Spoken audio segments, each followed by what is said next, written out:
أعوذ بالله من الشيطان الرجيم. بسم الله الرحمن الرحيم. الرحمن علم القرآن خلق الإنسان علمه البيان. الشمس والقمر بحسبان والنجم والشجر يسجدان والسماء رفعها ووضع الميزان ألا تطغوا في الميزان وأقيموا الوزن بالقسط ولا تخسروا الميزان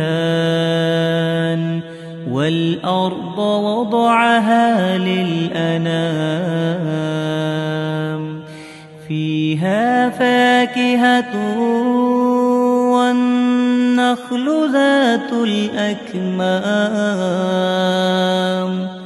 والحب ذو العصف والريحان فبأي آلاء ربكما تكذبان. خلق الإنسان من صلصال كالفخار وخلق الجان من مارج من نار فبأي آلاء ربكما تكذبان. رب المشرقين ورب المغربين فبأي آلاء ربكما تكذبان. مرج البحرين يلتقيان بينهما برزخ لا يبغيان فبأي آلاء ربكما تكذبان. يخرج منهما اللؤلؤ والمرجان فبأي آلاء ربكما تكذبان. وله الجوار المنشآت في البحر كالأعلام فبأي آلاء ربكما تكذبان. كل من عليها فان ويبقى وجه ربك ذو الجلال والإكرام فبأي آلاء ربكما تكذبان. يسأله من في السماوات والأرض كل يوم هو في شأن فبأي آلاء ربكما تكذبان. سنفرغ لكم أيها الثقلان فبأي آلاء ربكما تكذبان. يا معشر الجن والإنس إن استطعتم أن تنفذوا من أقطار السماوات والأرض فانفذوا لا تنفذون إلا بسلطان فبأي آلاء ربكما تكذبان يرسل عليكما شواظ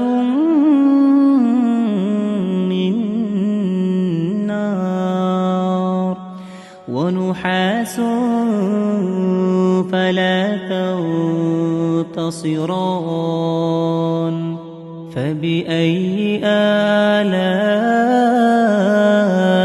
ربكما تكذبان فإذا انشقت السماء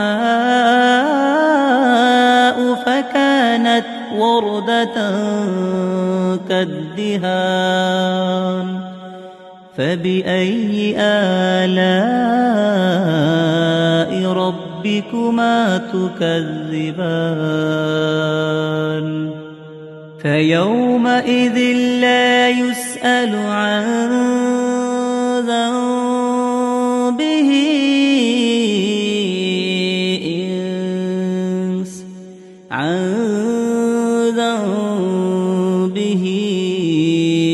إنس ولا جان فبأي آلاء ربكما تكذبان يعرف المجرمون بسيماهم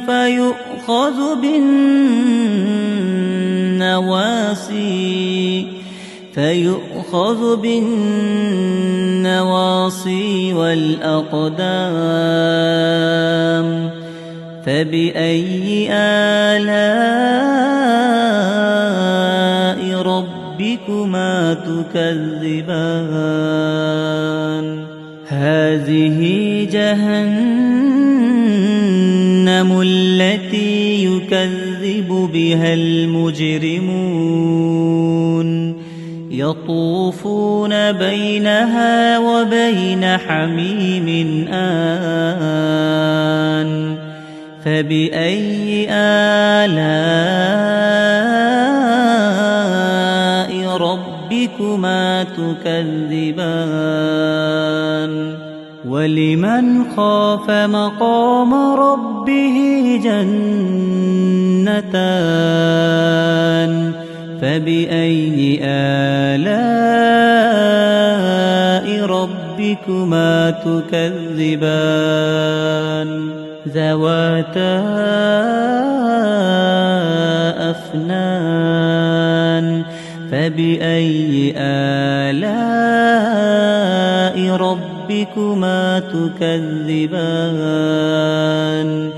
فيهما عينان تجريان فبأي آلاء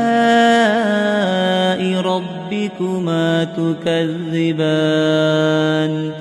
فيهما من كل فاكهة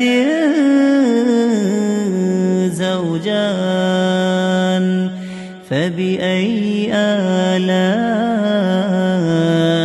ربكما تكذبان متكئين على فرش بطائنها من استبرق وجنى الجنتين دان فبأي آلاء ربكما تكذبان فيهن قاصرات الطرف لم لم يطمثهن إنس قبلهم ولا جان فبأي آلاء ربكما تكذبان كأنهن الياقوت والمرجان فبأي آلاء ربكما تكذبان هل جزاء الإحسان إلا الإحسان فبأي آلاء ربكما تكذبان ومن دونهما جنتان فبأي آلاء ربكما تكذبان مدهامتان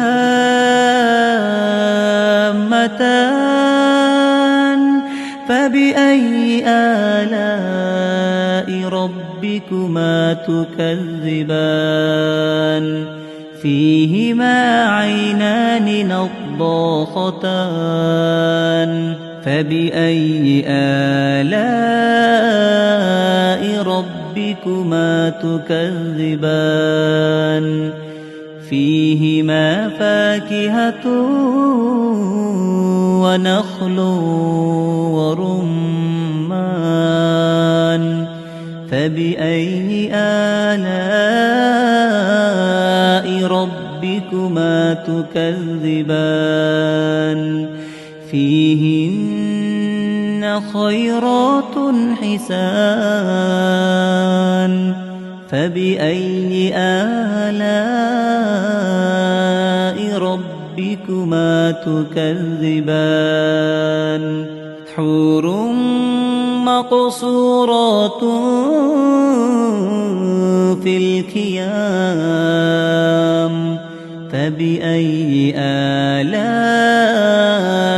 ربكما تكذبان لم يطمثهن إنس قبلهم ولا جان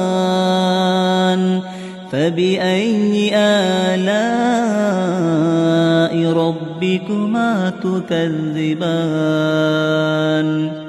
متكئين على رفرف خضر وعبقري حسان فبأي آلاء ربكما تكذبان تبارك اسم ربك ذي الجلال والإكرام